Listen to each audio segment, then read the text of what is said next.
magnetic field due to a straight current carrying conductor. In the year 1820s, a Danish physicist, Hans Christian Ørsted, was the first person to state that electric current has a magnetic field.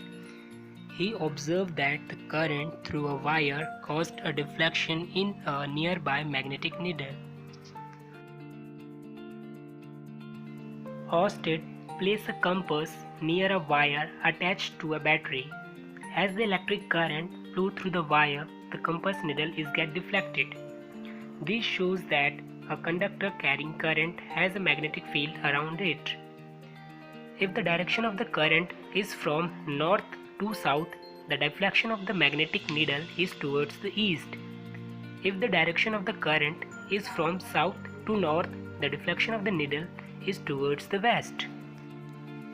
And the magnetic field around a current carrying straight conductor is in concentric circles.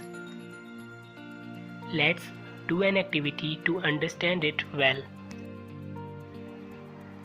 Take a flat cardboard and cover it with a sheet of paper.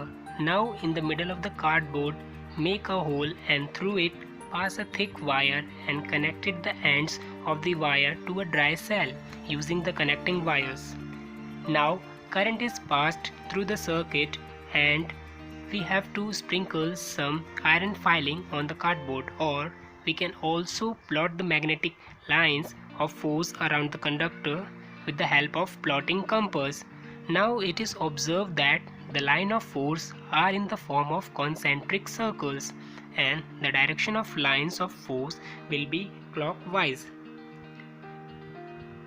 Now we repeat the experiment again, but in this case the current is passed in the opposite direction as shown in the figure.